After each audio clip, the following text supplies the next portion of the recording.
اعوذ باللہ من الشیطان الرجیم بسم اللہ الرحمن الرحیم یعلم ما بین ایدیہم وما خلفہم ولا یحیطون به علما وعنت الوجوہ للحی القیوم وقد خاب من حمل ظلما ومن یعمل من الصالحات وهو مؤمن فلا یخاف ظلما ولا حدما۔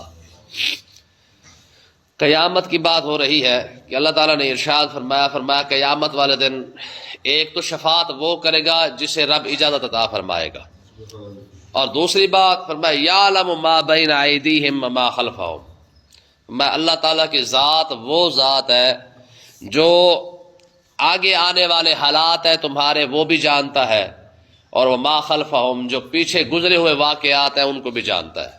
یعنی بندے نے اپنی زندگی میں کیا کیا ہے کیا نہیں کیا بندہ بھول جائے گا، لیکن رب کی ذات جو ہے وہ بھولنے والی نہیں، سوال ہی پیدا نہیں ہوتا۔ ہم نے کیا کیا ہے وہ بھی جانتا ہے، اور کیا ہم نے کرنا ہے وہ بھی جانتا ہے۔ اور اگلے الفاظ فرمایا ولا یحیطون به علما، فرمایا پوری کائنات کے لوگ یا انسان جنات فرشتے جو کچھ بھی ہے، فرمایا ان کے پاس جو علم ہے یہ رب کی قدرت کا اندازہ نہیں لگا سکتے۔ ہاں، مالک کی ذات مالک کی شان کیا ہے یہ مخلوق کے بس کی بات نہیں ہے، وہ کیسا ہے، اس کی ذات کیسی ہے، اس کی صفات کیسی ہے، وہ صرف وہی جانتا ہے، ٹھیک ہے۔ ہاں، مخلوق کے بس کی بات نہیں ہے۔ ولا یحیطون به علما، فرمایا لوگوں کے پاس اتنا علم نہیں کہ وہ رب کی قدرت کا احاطہ کر سکے یا گھیر سکے یا اس کے بارے میں جان سکے۔ دیکھیں، یاد رکھیں، یہ جو ہم اللہ تعالیٰ کی ذات کو جانتے ہیں نا یا صفات کو جانتے ہیں، یہ بھی صرف اور صرف اتنا ہی ہے جتنا اس نے اپنے آپ بتایا ہے، بس۔ باقی وہ کیسا ہے کوئی نہیں جانتا، اس کی شان کیسی ہے ہمارے پاس وہ الفاظ ہی کوئی نہیں ہے جو ہم رب کے لیے ادا کر سکے۔ آپ بڑے سے بڑا جتنا مرضی بڑا لفظ استعمال کر لیں، وہ بھی صرف اور صرف ہمارا اندازہ ہے یا ہماری بات ہے، وگرنہ رب کی ذات اس سے بھی بہت زیادہ آگے ہے۔ علماء نے بڑی بات لکھی ہے، وہ کہتے ہیں یہ جو لفظ الحمدللہ اور الحمدللہ، یہ پتہ ہے کیوں پڑھا جاتا ہے، یہ کیوں لفظ اللہ تعالیٰ نے استعمال کیا ہے؟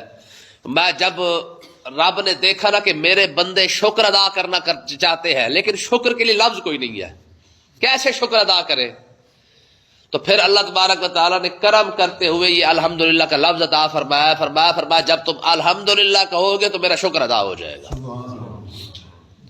موسیٰ علیہ السلام نے عرض کی تھی کہ پروردگار میں تیرا شکر ادا کروں تو کیسے کروں، ٹھیک ہے، میں میرے موسیٰ تیرا شکر کرنا بھی میری کرم نوازی سے ہی ہے۔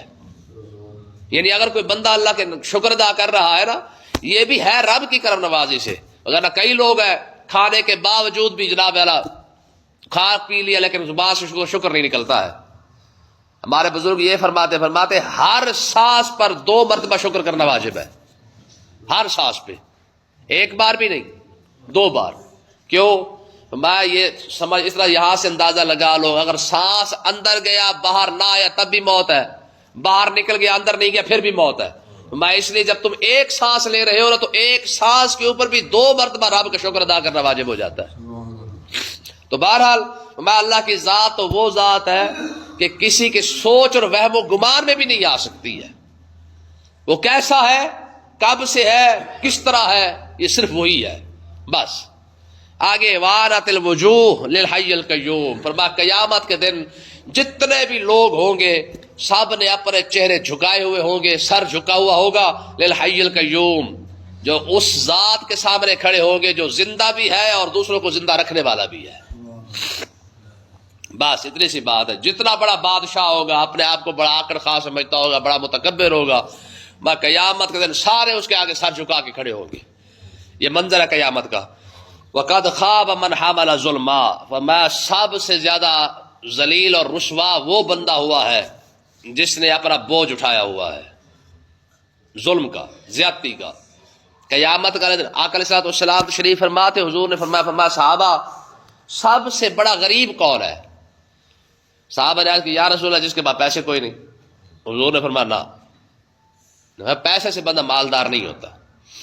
عرض کی یا رسول اللہ پھر کون ہے؟ اگر پیسے والا غریب نہیں ہے، ہماری نظروں میں تو وہی غریب ہے جس کے پاس پیسہ نہ ہو۔ تو حضور نے فرمایا صحابہ غریب وہ نہیں جس کے پاس پیسہ نہیں ہے، غریب کون ہے؟ حضور نے ارشاد فرمایا قیامت کے دن ایک شخص آئے گا جس کے پاس نیکیوں کے پہاڑ ہوں گے، نیکیوں کے بڑی بڑی نیکیاں اٹھا کے لائے گا، بڑے بڑے نیکیاں اس کے پاس ہوں گی، صدقے کی، خیرات کی، حج کی، زکات کی، نمازوں کی، بڑی بڑی نیکیاں اس کے پاس ہوں گی، بس سب سے بڑا غریب وہ ہوگا۔ صحابہ نے عرض کی یا رسول اللہ اتنی بڑی بڑی نیکیاں اس کے پاس پھر بھی غریب؟ حضور نے ارشاد فرمایا قیامت کے دن جیسے وہ اللہ کی بارگاہ میں حاضر ہوگا تو فوراً پیچھے ایک بندہ آ جائے گا، عرض کرے گا پروردگار یہ وہ بندہ ہے جس نے میرا حق کھایا تھا۔ اللہ فرمائے گا اب، وہ عرض کرے گا میرے مالک اس کے پاس کیونکہ بڑی نیکیاں ہے، اس میں سے کچھ نیکیاں مجھے عطا فرما دے، فرمایا لے جا۔ وہ نیکیاں لے گیا، دوسرا آ جائے گا، کہے گا پروردگار اس نے مجھ سے پیسے بھی کھائے تھے، کوئی آئے گا، دوسرا کہے گا اس نے مجھے گالی دی تھی، تیسرا آ جائے گا، اس نے کہا جی آپ اس نے میرا حق کھایا تھا، کوئی آ جائے گا اس نے کہا جی میری زمین پہ قبضہ کیا تھا۔ آتے رہیں گے آتے رہیں گے آتے رہیں گے، جتنے بندے آئیں گے سارے کے سارے آتے رہیں گے، نیکیاں لے کے جاتے رہیں گے۔ اب وہ شخص جو نیکیوں کا پہاڑ لے کے آیا ہوگا اس کی ساری کی ساری نیکیاں ختم ہو جائیں گی، لیکن بندے ختم نہیں ہوں گے۔ ٹھیک ہے، ہمیں نا کرسی پہ بیٹھ کے پتہ نہیں اللہ جانے اپنے آپ کو کیا بنا لیتے ہم کہ بھائی ہم سے بڑا تو آکڑ خائی کوئی نہیں ہے۔ قیامت کے دن اب ساری نیکیاں ختم ہوگی، یہ بندے پیچھے آ رہے ہیں، عرض کرے گا پروردگار ابھی میرا حق بھی رہتا ہے، اب نیکیاں تو ختم کر بیٹھا ہے، وہ عرض کرے گا پروردگار کوئی بات نہیں میرے گناہ اٹھا کے اس کے کھاتے میں ڈال دے۔ دیکھو بھائی کرنسی بدل گئی ہے، بس صرف فرق اتنا پڑا ہے، یہاں پہ پیسہ چلتا ہے وہاں پہ نیکیاں چل رہی ہیں، اتنا فرق پڑا ہے۔ اب ہوا کیا، بندے آتے رہیں گے، وہ جو نیکیاں تھی وہ تو ختم ہو چکی ہے، اب گناہ بڑھتے جا رہے ہیں، جو گناہ بڑھیں گے وہ حد سے زیادہ بڑھ جائیں گے، وہی پہاڑ بن جائیں گے۔ رب فرمائے گا اب بتا تجھ سے بڑا بد نصیب کون ہے؟ آیا تھا نیکیاں لے کے، اور جو نیکیوں کے بھی پہاڑ لے کے آیا ہے، لیکن کھڑا کہاں پہ ہے؟ گناہوں کا پہاڑ لے کے۔ ہمارا مسئلہ کیا ہے؟ یہ بڑی پریشانی والی بات ہے کہ ہم نے سارا کا سارا زور عبادت پہ رکھا ہوا ہے، نمازی بھی بندہ ہوگا، درود شریف بھی پڑھتا ہوگا، روزہ بھی رکھتا ہوگا، آ جا کے صدقہ خیرات بھی بندہ کرتا ہوگا، لیکن حقوق کا پتہ کوئی نہیں ہے، ہمسائے کا حق کیا ہے، رشتہ دار کا حق کیا ہے۔ ٹھیک ہے، میں تو اکثر کہتا ہوں کہ آج دیکھیں اتنی بدگمانی کا حال یہ ہے کہ اس دور کے اندر ہمارے اوپر تمیز کرنے والے ساری ہماری یا پھپھو ہے یا ہماری ماسی ہے، تیسرا کوئی رشتہ کوئی نہیں ہے۔ جتنے بھی ہمارے اوپر تمیز ہوئے پڑے ہیں سارے ہمارے رشتہ داروں نے کیے ہیں، حالانکہ حضور نے ارشاد فرمایا رشتہ دار کا تو وہ معاملہ ہے کہ اگر بندہ دوسرے کے ساتھ نیکی کرے ایک ثواب ہے، رشتہ دار پر نیکی کرے بندہ ڈبل ثواب ہے۔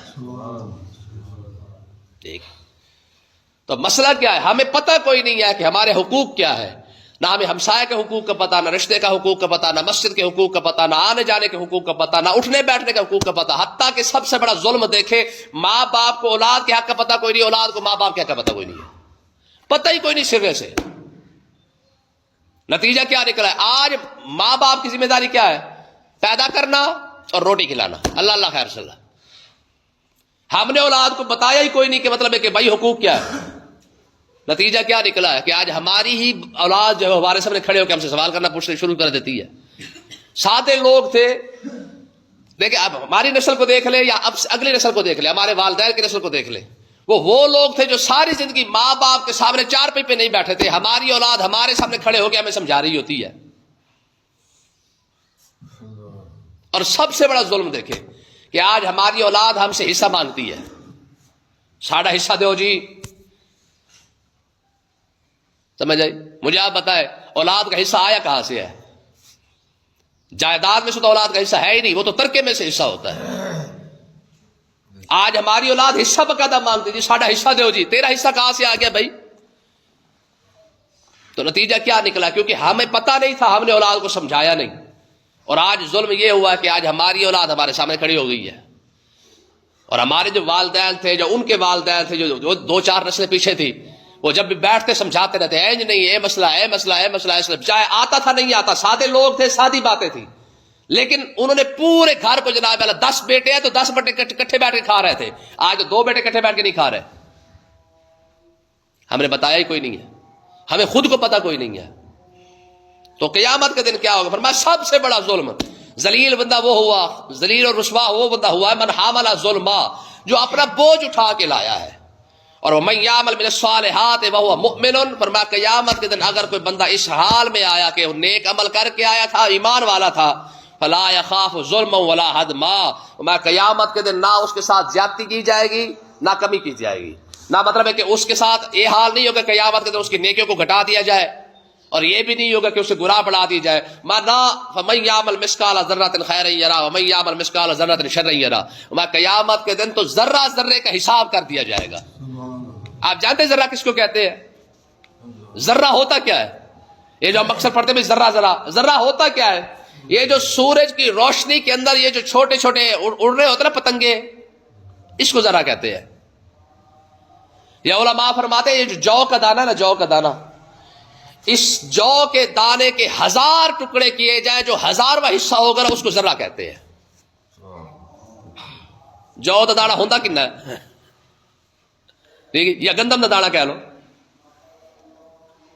گندم کے دانے کے بھی 1000ویں ٹکڑے کیے جائے، 1000 ٹکڑوں میں سے جو آخری 1000واں ٹکڑا ہے اس کو ذرہ کہا جاتا ہے. اب قرآن اٹھا کے فرمایا وہ جو آخری 1000واں ٹکڑا بھی تو نیکی کر کے آئے گا یا گناہ کر کے آئے گا یا غلط کر کے آئے گا، میں قیامت کے دن تجھے اس کا بھی حساب دی جائے، وہ مل جائے گا کیا کر کے آیا اور کیا نہیں کر کے آیا ہے. ٹھیک ہے، تو مقصد کیا ہے؟ تو اس لیے نا بھائی حقیقت ہے کہ ہمارا سارا کا سارا زور جو ہے وہ عبادات پر ہے.